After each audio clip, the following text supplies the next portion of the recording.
ഇനി വീട്ടിലെന്തെങ്കിലും പ്രശ്നമാകുമോ അജിയേട്ടാ? അവൻ അവളെ ചേർത്ത് പിടിച്ചു. എന്തിന്? എന്നെ എൻ്റെ അച്ഛനും അമ്മയ്ക്കും അറിയാം മാധു. അതുകൊണ്ട് അതോർത്ത് നീ ടെൻഷനാകേണ്ട, അവളെ ആശ്വസിപ്പിച്ചു കണ്ണൻ പറഞ്ഞു. വീട്ടിൽ ആലോചനകൾ വരുന്നുണ്ട്. അമ്മയോട് ഞാൻ നമ്മുടെ കാര്യം ഇനിയെങ്കിലും പറഞ്ഞോട്ടെ? ആ പാവം എനിക്ക് വേണ്ടി ഇങ്ങനെ ഓരോ ആലോചനയുടെ കാര്യം പറയുമ്പോൾ എന്തോ ഒരു ഭാരം നെഞ്ചിൽ. മാധു പറഞ്ഞു. നീ അമ്മയോട് കാര്യങ്ങൾ പറഞ്ഞോ? ഞാനും ഉടനെ വീട്ടിൽ പറയുന്നുണ്ട്. പിന്നെ നിന്നെ വീട്ടിലെത്തിക്കുമ്പോൾ ഏറ്റവും സന്തോഷം നിന്റെ കൂട്ടുകാരിക്കാകും, അജു പറഞ്ഞു. പാവം അവൾ, ഞാൻ കാരണമാണ്. മാധുവിൻ്റെ കണ്ണ് നിറഞ്ഞു. ഏയ് വേണ്ട, നീ വാ. ട്യൂഷൻ പിള്ളേരൊക്കെ വീട്ടിലെത്തി അമ്മയെ പൊറുതിമുട്ടിച്ച് കാണും, മാധുവിനെ നോക്കി കണ്ണൻ പറഞ്ഞു. ഏയ്, ഇപ്പോൾ അമ്മ കുറച്ചൊക്കെ പറഞ്ഞു കൊടുക്കാറുണ്ട്. മാധു അവൻ്റെ ഒപ്പം ബൈക്കിലേക്ക് കയറി. അതേതായാലും നന്നായി, അല്ലെങ്കിൽ നിന്റെ തൊണ്ട പോയേനെ, കണ്ണൻ ചിരിയോടെ പറഞ്ഞു ബൈക്ക് സ്റ്റാർട്ടാക്കി. ഇത് മാതങ്കി, രാജുവിൻ്റെയും ലതയുടെയും 2 മക്കളിൽ മൂത്തവൾ. ഇളയവൾ ശ്രദ്ധ.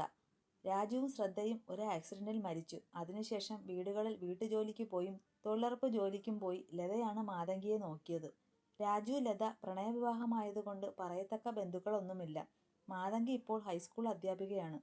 നന്ദുവിനൊപ്പം തന്നെയാണ് പഠിച്ചത്. നന്ദു അന്ന് പറഞ്ഞ അവളുടെ മാധുവും ഇതുതന്നെയാണ്. ഈ സ്കൂളിൽ ജോയിൻ ചെയ്തിട്ട് ഇപ്പോൾ 2 വർഷം ആകുന്നേയുള്ളൂ. ഇവിടെ വച്ചുള്ള പരിചയമാണ് കണ്ണനുമായി. കണ്ണനോട് അവളുടെ അവസ്ഥകളൊക്കെ പറഞ്ഞ ശേഷമാണ് അവൾ ഇഷ്ടം തുറന്നു പറഞ്ഞത്. നന്ദുവിനെക്കുറിച്ചാണ് കൂടുതലും അവൾ സംസാരിക്കുന്നത് തന്നെ. ആ നന്ദു കണ്ണൻ്റെ ഏട്ടത്തിയായി വന്നത് എന്നറിഞ്ഞ സന്തോഷം വേറെ. പിന്നെ ആലുവിൻ്റെ കാര്യം ആദ്യം തന്നെ കണ്ണൻ മാധുവിനോട് പറഞ്ഞിരുന്നു. അതുകൊണ്ട് തന്നെ അതിൽ അവൾക്ക് വലിയ പേടിയില്ലായിരുന്നു. പക്ഷേ തലേ ദിവസം ജ്യോത്സ്യനെ കാണാൻ പോയതും മുഹൂർത്തം കുറിച്ച കാര്യമൊക്കെ പറഞ്ഞപ്പോൾ അവൾക്ക് ടെൻഷനായി. അതാണ് ആ ഫോൺ സംഭാഷണം. കണ്ണൻ വീട്ടിലെത്തുമ്പോൾ അനു ബുക്കും പിടിച്ചു വരാന്തയിൽ ഇരിപ്പുണ്ട്. അവൻ അവളെ മൈൻഡ് ചെയ്യാതെ അകത്തേക്ക് പോകാൻ തുടങ്ങിയതും അനു അവൻ്റെ മുന്നിൽ കയറി നിന്ന് തടഞ്ഞു. അതെ അതെ, മാഷ അവിടെ ഒന്ന് നിന്നാട്ടെ, കണ്ണൻ അവളെ സൂക്ഷിച്ചു നോക്കി. എന്താടി കുരുട്ടെ, അവളുടെ തലയിൽ കൊട്ടിക്കൊണ്ട് ചോദിച്ചു. അല്ല, സ്കൂളിലെ ക്ലാസ്സൊക്കെ നേരത്തെ കഴിഞ്ഞു, ട്യൂഷൻ കഴിഞ്ഞു ഞാനും വീടെത്തി. എന്നിട്ടും ഈ സാർ ഇതുവരെ എവിടെയായിരുന്നു? അവനെ നോക്കി ചോദിച്ചു. ഞാൻ എൻ്റെ ഒരു ഫ്രണ്ടിനെ കാണാൻ പോയതാ. അല്ല, ഞാൻ എവിടെ പോയി എന്തിനു പോയി എന്നൊക്കെ നിന്നെ അറിയിക്കണോ കുരുപ്പേ? അവളെ നോക്കി ചോദിച്ചു. ആ, എന്നോട് പറയണ്ട, അമ്മയോട് പറഞ്ഞാൽ മതി, ഞാൻ വിളിക്കാം. കൂടെ മറ്റേ മലയാളം ടീച്ചറിനോട് മോനുള്ള ആ ചായവും കല്യാണം വേണ്ടെന്ന് പറഞ്ഞ കാരണവും എല്ലാം പറയാം. അമ്മേ. അനു അതും പറഞ്ഞ് അകത്തേക്ക് നോക്കി അമ്മയെ വിളിച്ചു. കണ്ണൻ ഹെൽമെറ്റ് താഴെ വെച്ചിട്ട് അവളുടെ വാ പൊത്തിപ്പിടിച്ചു. പ്ലീസ് അമ്മയോട് പറയരുത്, നിനക്ക് എന്ത് വേണോ ഞാൻ വാങ്ങിത്തരാം, അവളുടെ വാ പൊത്തിപ്പിടിച്ചു പറഞ്ഞു. എന്താടാ ഇവിടെ? ശിവ പുറത്തേക്ക് വന്ന് ചോദിച്ചു. അപ്പോഴേക്കും രണ്ടും ഡീസൻ്റായി. അത് ഞങ്ങൾ വെറുതെ. അല്ല, അച്ഛനെ ആരാ വിളിച്ചത്? ഞാൻ എൻ്റെ അമ്മയല്ലേ വിളിച്ചത്. അമ്മേ. അനു ഡയലോഗ് അടിച്ചു. പിച്ചക്കാരി വിളിക്കും പോലെ വിളിച്ചു കണ്ണൻ്റെ തോളിൽ കൈയിട്ട് അകത്തേക്ക് പോയി. വിവരക്കുറവും ബുദ്ധിയില്ലായ്മയും ദൈവം ഒരുമിച്ച് എൻ്റെ മോൾക്ക് കൊടുത്തല്ലോ ഈശ്വര, ശിവ മുകളിലേക്ക് നോക്കി സ്വയം പറഞ്ഞു അകത്തേക്ക് പോയി. കണ്ണൻ ഡ്രസ്സൊക്കെ മാറ്റി അനുവിന് ട്യൂഷൻ എടുക്കാൻ പോകാൻ തുടങ്ങുമ്പോഴാണ് ആലു മുറിയിലേക്ക് കയറി വന്നത്. എനിക്ക് കുറച്ച് സംസാരിക്കാനുണ്ട്, കയറി വന്ന ഉടനെ ആലു പറഞ്ഞു. പറഞ്ഞോ, കണ്ണൻ വലിയ താല്പര്യമില്ലാതെ പറഞ്ഞു. എന്തിനാ വിവാഹത്തിൽ നിന്ന് പിന്മാറിയേ? എന്താ എൻ്റെ ഭാഗത്തുള്ള പോരായ്മ? ആലു കുറച്ച് ഉറക്കെ ചോദിച്ചു. ഞാൻ നിന്റെ തൊട്ടു മുന്നിലുണ്ട്, അതുകൊണ്ട് ശബ്ദം താഴ്ത്തി എനിക്ക് കേൾക്കാൻ പാകത്തിന് കാര്യങ്ങൾ ചോദിച്ചാൽ മതി, കൂടുതൽ ഷോ വേണ്ട, കണ്ണൻ ഗൗരവത്തിൽ പറഞ്ഞു നിർത്തി. ആലു ആകെ ചമ്മി. പിന്നെ വിവാഹം, അത് വ്യക്തിപരമായ കാര്യമാണ്. ഞാൻ അന്ന് അല്ലുവിനോട് നിന്നെ എന്നോട് ചേർത്ത് കുറച്ച് ഡയലോഗ് അടിച്ചു. അത് ആ സാഹചര്യത്തിൽ പറഞ്ഞു പോയതാണ്. പിന്നെ നിന്റെ പോരായ്മ, മനുഷ്യനെ തിരിച്ചറിയാത്ത അഹങ്കാരം തലയ്ക്ക് പിടിച്ച ഒരു കുട്ടി, കണ്ണൻ അവളെ നോക്കി തറപ്പിച്ചു പറഞ്ഞു. ഇപ്പോഴും വിവാഹത്തിൽ നിന്ന് പിന്മാറാനുണ്ടായ സാഹചര്യം പറഞ്ഞില്ല, ആലു വിട്ടുകൊടുക്കാൻ തയ്യാറല്ലാത്ത പോലെ ചോദിച്ചു. കണ്ണൻ അവളെ ഒന്ന് സൂക്ഷിച്ചു നോക്കി. എനിക്ക് മറ്റൊരു കുട്ടിയെ ഇഷ്ടമാണ്, കണ്ണൻ മറച്ചു വയ്ക്കാതെ പറഞ്ഞു. ആരെ? ഇന്നലെ കയറി വന്ന ആ തടിച്ചയാണോ കണ്ണേട്ടനെ മനസ്സിൽ പിടിച്ചത്? പടക്കം പൊട്ടും പോലെ ഒരു ശബ്ദമാണ് അതിനുത്തരമായി കിട്ടിയത്. ആലു കണ്ണു നിറച്ച് അവനെ നോക്കി. നിനക്ക് നാണമില്ലേ ഇങ്ങനെയൊക്കെ വന്ന് ചോദിക്കാൻ? സഹോദരിയെപ്പോലെ കാണേണ്ടവളെ മറ്റൊരു കണ്ണിലൂടെ കാണാൻ മാത്രം അധപതിച്ചു പോയില്ല ഈ അർജുൻ. ആ സ്വഭാവം നിന്റെ ഏട്ടന് ചിലപ്പോൾ കാണും. ഓ, നിന്നെപ്പോലെ ഒരു വൃത്തികെട്ട ജന്തുവിനെ ഇഷ്ടപ്പെടാതെ പോയത് ഞാൻ ചെയ്ത എന്തോ പുണ്യം. കണ്ണൻ അതും പറഞ്ഞ് ഇറങ്ങിപ്പോയി. ആലു കവിളിൽ കൈ അമർത്തി പിടിച്ചു നിന്നതും നമ്മുടെ അനുക്കുട്ടി കയറി വന്നു. എങ്ങനെയുണ്ടായിരുന്നു കിട്ടിയത്? പടക്കം പൊട്ടുന്ന ഒച്ച പോലെ കേട്ടു. അപ്പോൾ പിന്നെ കുറഞ്ഞു പോയി കാണില്ല അല്ലേ? എൻ്റെ ഏട്ടത്തിയാകാൻ നിനക്ക് യോഗ്യതയില്ലടി ആലു ചേച്ചി. ആലുവിൻ്റെ കവിളിൽ ഒന്ന് തട്ടി മേശയുടെ മുകളിലിരുന്ന കണ്ണൻ്റെ ഫോണും എടുത്ത് അനു പോയി. ആലു ദേഷ്യത്തിൽ ചവിട്ടിത്തുള്ളി മുറിയിലേക്ക് പോയി. പിന്നെ എല്ലാവരും ഒത്തുകൂടിയത് രാത്രി അത്താഴത്തിന് മുന്നിലായിരുന്നു. നന്ദു വൈകുന്നേരം മുതൽ എന്തോ കാര്യമായ ആലോചനയിലാണ്. കണ്ണനും അനുവും ഇടയ്ക്ക് കാര്യം തിരക്കിയെങ്കിലും അവൾ ഒന്നുമില്ലെന്ന് പറഞ്ഞൊഴിഞ്ഞു. രാത്രി കിടക്കാൻ വൈകിയാണ് അല്ലു മുറിയിലെത്തിയത്. അവൻ എത്തുമ്പോൾ നന്ദുവിനെ മുറിയിലെങ്ങും കണ്ടില്ല. ഇനി ഇവൾ എങ്ങോട്ടെങ്കിലും ഇറങ്ങിപ്പോയോ? അല്ലു സ്വയം പറഞ്ഞുകൊണ്ട് ഡോർ അടച്ച് ബാത്റൂമിൽ നോക്കി. അവിടെ കണ്ടില്ല. അപ്പോഴാണ് ടെറസിലേക്കുള്ള വാതിൽ തുറന്നിടക്കുന്നത് കണ്ടത്. അല്ലു അങ്ങോട്ട് പോകുമ്പോൾ നന്ദു ആകാശം നോക്കി നിൽപ്പുണ്ട്. അവൻ കുറച്ചു നേരം അവളെ നോക്കി നിന്നു. എന്തോ കാര്യമായ ആലോചനയിലാണ്. അവൻ ശബ്ദമുണ്ടാക്കാതെ പോയി അവളുടെ തോളിൽ തട്ടിയതും അവൾ വല്ലാതെ ഞെട്ടിക്കൊണ്ട് പുറകിലേക്ക് നീങ്ങി നിന്നു. അവളുടെ പെട്ടെന്നുള്ള പ്രവൃത്തിയിൽ അവനും ഒന്ന് ഞെട്ടി. എന്താടി നിനക്ക് ബാധ വല്ലതും കൂടിയോ? അതോ ഞാൻ തൊട്ടപ്പോൾ പൊള്ളിയോ? അവൻ കുറച്ച് ദേഷ്യത്തിൽ ശബ്ദമുയർത്തി ചോദിച്ചു. പെട്ടെന്ന് വന്ന് തൊട്ടപ്പോൾ പേടിച്ചു. അവൾ അതും പറഞ്ഞ് കൂടുതലൊന്നും പറയാൻ നിൽക്കാതെ മുറിയിലേക്ക് പോയി. ഇവൾ എന്തിനാ ഇത്രയ്ക്ക് പേടിച്ച് വിറച്ചു വിയർത്തത്? അല്ലെങ്കിൽ തന്നെ ഞാൻ എന്തിനാ അതൊക്കെ നോക്കാൻ പോകുന്നേ? അല്ലു സ്വയം പറഞ്ഞുകൊണ്ട് അകത്തേക്ക് പോയി. നന്ദു രാത്രി കിടന്നപ്പോൾ അവളുടെ മനസ്സ് നിറയെ അവൾ മറക്കാൻ ആഗ്രഹിക്കുന്ന ആ രാത്രിയായിരുന്നു. നന്ദു 7ാം ക്ലാസ്സിൽ വേനൽ അവധിക്ക് വീട്ടിൽ നിൽക്കുമ്പോഴായിരുന്നു അടുത്ത അമ്പലത്തിലെ ഉത്സവം. അവിടെ ഉത്സവത്തിന് സ്റ്റേജ് അലങ്കരിക്കാനും മറ്റും നിൽക്കുന്നത് അച്ഛൻ്റെ കുറച്ച് കൂട്ടുകാരായിരുന്നു. അവർ ഉത്സവത്തിന് വരുമ്പോൾ തൻ്റെ വീട്ടിലാണ് തങ്ങുന്നത്. അങ്ങനെ ഒരു ഉത്സവ ദിവസം രാത്രി അവർ എല്ലാവരും കുടിച്ചു കഴിഞ്ഞ് തൻ്റെ വീട്ടിൽ കിടന്നുറങ്ങി. അച്ഛൻ വല്ലപ്പോഴും മാത്രം കുടിക്കുന്ന ആളാണ്. അന്ന് അവർക്കൊപ്പം കുടിച്ചു രാത്രി പാട്ടും ബഹളവുമൊക്കെയായി സമയം പോയി. അന്ന് രാത്രി അമ്മയും വേണിയും ഒരു മുറിയിലായിരുന്നു. ഞാൻ അടുക്കളയോട് ചേർന്നുള്ള ഒരു കുഞ്ഞു മുറിയിലും. രാത്രി താൻ നന്നായി ഉറങ്ങി വന്നപ്പോഴാണ് തൻ്റെ ശരീരത്തിലൂടെ എന്തോ ഇഴഞ്ഞു നീങ്ങുന്നത് പോലെ തോന്നിയത്. പെട്ടെന്നാണ് അതൊരു കൈയാണെന്ന് മനസ്സിലായത്. ആ കൈ തൻ്റെ ശരീരത്തിൽ അലയുന്നതും അത് തൻ്റെ മാറിടത്തും രഹസ്യഭാഗങ്ങളിലും തഴുകുന്നതും അമർത്തുന്നതും താൻ അറിഞ്ഞു. താൻ ആ കൈ തട്ടിമാറ്റി നിലവിളിക്കാൻ തുടങ്ങുമ്പോൾ തൻ്റെ വാ പൊത്തിപ്പിടിച്ചു അയാൾ പറഞ്ഞത്. മോള് ശബ്ദമുണ്ടാക്കല്ലേ, ഇത് വിജുമാമനാണ്. മോൾക്ക് മാമൻ ഒരു സൂത്രം കാണിച്ചു തരാം എന്നു പറഞ്ഞ് അയാൾ വീണ്ടും കൈ അമർത്തിയതും നന്ദു ഉറക്കെ നിലവിളിച്ചു. അപ്പോഴേക്കും അയാൾ എണീറ്റ് ഹാളിൽ പോയി കിടന്നു. അമ്മ വന്ന് ലൈറ്റിട്ട് നോക്കുമ്പോൾ താൻ പേടിച്ച് വിറച്ച് കരയുകയായിരുന്നു. അന്ന് താൻ സ്വപ്നം എന്തോ കണ്ട് പേടിച്ചതാണെന്ന് പറഞ്ഞ് അമ്മ ആശ്വസിപ്പിച്ചു പോയി. പിറ്റേന്ന് രാവിലെ താൻ ഈ കാര്യം അമ്മയോട് പറഞ്ഞപ്പോൾ അമ്മ തന്നെ തല്ലി. ഇതൊക്കെ ആരോടെങ്കിലും പറഞ്ഞാൽ പിന്നെ എല്ലാം കൂടെ ജീവനൊടുക്കിയാൽ മതി. പിന്നെ ഭാര്യയും മക്കളുമുള്ള അവനല്ലേ നിന്നെ കയറി പിടിക്കുന്നേ? മുട്ടയൊന്നും വിരിഞ്ഞില്ല. അപ്പോഴേ പെണ്ണിന് സൂക്കേട് തുടങ്ങി. തന്നെ തല്ലി അമ്മ പറഞ്ഞ വാചകങ്ങൾ. പിറ്റേന്ന് രാത്രിയും അയാൾ വന്നു. രാവിലെ അമ്മ ഉണർന്നു വന്നപ്പോൾ തൻ്റെ കിടപ്പും കോലവും കണ്ടപ്പോൾ താൻ പറഞ്ഞത് സത്യമാണെന്ന് മനസ്സിലായി. പക്ഷേ അന്നും അമ്മ അയാളെ ശിക്ഷിക്കാൻ നിന്നില്ല.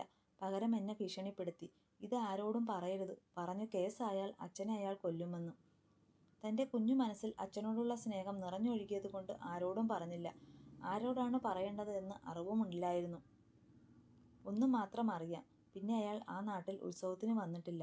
അന്ന് താൻ അനുഭവിച്ച പേടി വേദന, അതാണ് ഇന്ന് തൻ്റെ ഭർത്താവ് അടുത്ത് വരുമ്പോൾ തനിക്ക് തോന്നുന്ന പേടിക്ക് കാരണമെന്ന് അവൾ മനസ്സിലാക്കി. ദിവസങ്ങൾ മാറ്റമില്ലാതെ കടന്നുപോയിക്കൊണ്ടേയിരുന്നു. അല്ലു വീട്ടിൽ വരുന്നതും പോകുന്നതുമൊക്കെ തോന്നുമ്പോഴാണ്. ബാങ്കിൽ കൃത്യമായി പോകുന്നുണ്ട്. അല്ലു നന്ദുവിനോടോ നന്ദു അല്ലുവിനോടോ ഒന്നും സംസാരിക്കാറില്ല. വസുന്ധര പഴയതുപോലെ തന്നെയാണ്. ആദ്യം കുറച്ചു ദിവസം നന്ദുവിനോട് ഒരു ചെറിയ സ്നേഹമൊക്കെ ഉള്ളതുപോലെയായിരുന്നു. പക്ഷേ അതിപ്പോൾ പൂർണ്ണമായി മാറി. കാരണം അന്ന് കാണിച്ച സ്നേഹത്തിന് പിന്നിൽ രാഗിണിയും സ്വത്ത് അങ്ങനെ കുറച്ച് കാര്യങ്ങളുണ്ടായിരുന്നു. എന്നാൽ ഇപ്പോൾ അങ്ങനെയല്ല. അവർ ശിവയുടെ കുടുംബ വീട്ടിൽ പോയി. കണ്ണനും അനുവും വൃന്ദാവനത്തിലുണ്ട്. രാവിലെ എണീറ്റപ്പോൾ മുതൽ നന്ദുവിന് ആകെ ഒരു ക്ഷീണവും കാലും കൈയും കടച്ചിലും ഒക്കെ ആയിട്ട് ഇരിക്കുക. മാസാമാസം അവളെ തേടിയെത്തുന്ന അതിഥി അവളെ തേടി വന്നിരുന്നു. അതിൻ്റെ വയ്യായികയാണിത്. അവൾ അതിൻ്റെ സങ്കടത്തിലുമാണ്.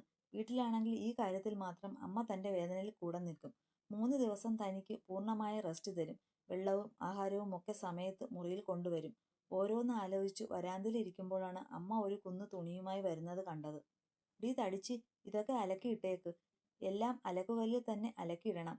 അങ്ങനെയെങ്കിലും ഈ തടിയൊന്ന് കുറയട്ടെ. അവളുടെ ദേഹത്തേക്ക് അതൊക്കെ എറിഞ്ഞുകൊണ്ട് വസുന്ധര പറഞ്ഞു. നന്ദു ദയനീയമായി അവരെ നോക്കി. എന്താടി തടിച്ച് നോക്കുന്നേ? എന്തേ, ചെയ്യാൻ എന്തെങ്കിലും ബുദ്ധിമുട്ടുണ്ടോ? അവളെ തറപ്പിച്ചു നോക്കിക്കൊണ്ട് ചോദിച്ചു. ഞാൻ ചെയ്തോളാം. എനിക്ക് അമ്മയോട് ഒരു കാര്യം ചോദിക്കാനുണ്ടായിരുന്നു. നന്ദു തുണികളൊക്കെ താഴെ ഇട്ടിട്ട് ചോദിച്ചു. എന്താ തമ്പുരാട്ടിക്ക് ചോദിക്കാനുള്ളത്? അവളെ നോക്കി പുച്ഛത്തിൽ ചോദിച്ചു. അമ്മേ, ഞാൻ 2 ദിവസം വീട്ടിൽ പോയി നിന്നോട്ടെ? കല്യാണം കഴിഞ്ഞ് ഇപ്പോൾ 1 മാസം കഴിഞ്ഞല്ലോ, നന്ദു പേടിയോടെ പറഞ്ഞു. അവിടെ എന്താ ദിവസം നിനക്ക് തരാൻ വല്ലതും ഉരുട്ടി വെച്ചിട്ടുണ്ടോ? അതോ നിന്റെ ആർത്തിക്ക് തിന്നാൻ ഇവിടെയുള്ളതൊന്നും പോരെന്നുണ്ടോ? അവളെ നോക്കി ദേഷ്യത്തിലും പുച്ഛത്തിലും വസുന്ധര ചോദിച്ചു. നന്ദുവിന്റെ മുഖം താഴ്ന്നു. എന്തായാലും നീ എന്നോട് ചോദിച്ച സ്ഥിതിക്ക് തൽക്കാലം നീ എങ്ങോട്ടും പോണില്ല. ഇനി ഞാൻ പറയാതെ ഇവിടുന്ന് അമ്പലത്തിലേക്ക് എന്ന് പറഞ്ഞ് നീ ഇറങ്ങേണ്ട. നന്ദു അവരെ ദയനീയമായി ഒന്ന് നോക്കി. ഇല്ല, ആ മുഖത്ത് ഒരല്പം പോലും സഹതാപമില്ല. അമ്മേ, എനിക്ക് പീരീഡ്സ് ആയിട്ടുണ്ട്. ഈ ദിവസങ്ങൾ എന്നെക്കൊണ്ടൊന്നും ചെയ്യാനായില്ല. ഞാൻ ഞാൻ ഞാൻ ആരെയും ബുദ്ധിമുട്ടിക്കാതെ അവിടെ നിന്നോളാം അമ്മേ. 2 ദിവസം കഴിഞ്ഞ് ഞാൻ ഇങ്ങു വന്നോളാം. അവൾ കാര്യം തുറന്നു പറഞ്ഞു. വസുന്ധര അവളെ നോക്കി ചിരിച്ചു.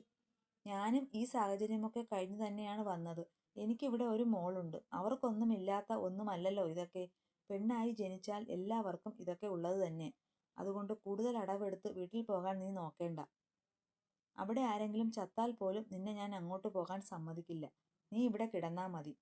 അല്ല, ഇനി നിനക്ക് വല്ല ഒഴുക്കും കൂടുതലുണ്ടെങ്കിൽ ഞാൻ നോക്കാം. ജോലി ചെയ്യാതിരിക്കാൻ ഓരോ അടവുമായി വന്നിരിക്കുക തടിച്ചി. അത്രയ്ക്കും പറഞ്ഞ് വസുന്ധര അകത്തേക്ക് കയറിപ്പോയി. നന്ദു ഒരു നിമിഷം അവരെ വെറുപ്പോടെ നോക്കിപ്പോയി.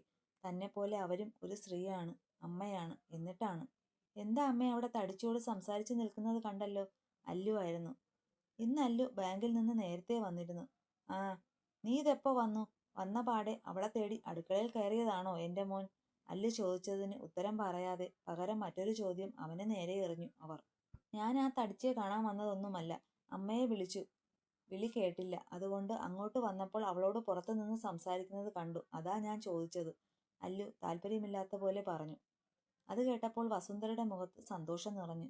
ആ, എന്നാ എൻ്റെ മോന് കൊള്ളാം. അവൾ അവളുടെ വീട്ടിൽ പൊയ്ക്കോട്ടെ എന്ന്. അവൾക്ക് പീരീഡ്സ് സമയം ജോലി എടുക്കാൻ പറ്റില്ല പോലും, അവർ പുച്ഛത്തിൽ പറഞ്ഞു. അമ്മ എന്നിട്ട് എന്തു പറഞ്ഞു? ഞാൻ എന്തു പറയാൻ? ഉള്ളത് പറഞ്ഞാൽ ആ തടിച്ച് ജോലികളൊക്കെ കൃത്യമായി ചെയ്ത് സമയത്ത് ഒതുക്കും. എന്തൊരു വൃത്തിയും വെടുപ്പുമാണെന്ന് അറിയോ? അങ്ങനെയുള്ളപ്പോൾ അവളെ 2 ദിവസം റെസ്റ്റ് എടുക്കാൻ വിട്ട ഈ വീട്ടിലെ ജോലി ആര് ചെയ്യും? വസുന്ധര ചിരിയോടെ ചോദിച്ചു. അവൾ ഇവിടെ കിടപ്പിലായാൽ ഹോസ്പിറ്റലിൽ കൊണ്ട് നടക്കാനും അതിനെ നോക്കാനും ഒന്നും ഞാൻ നിൽക്കൂല. അതുകൊണ്ട് അമ്മ എന്താന്ന് വെച്ചാൽ ആലോചിച്ച് ചെയ്.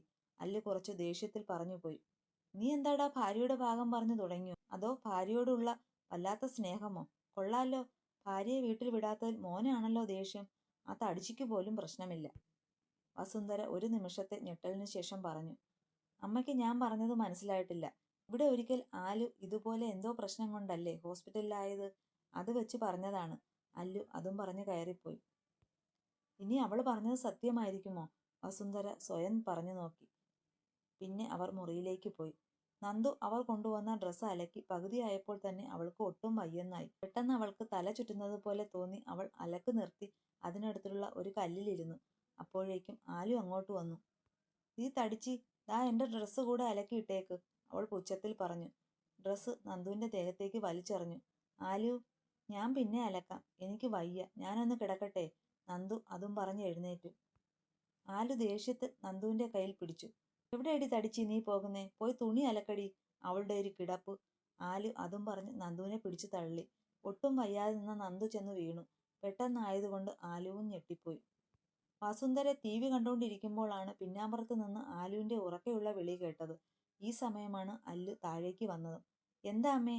അല്ലു വെപ്രാളത്തിൽ ചോദിച്ചു.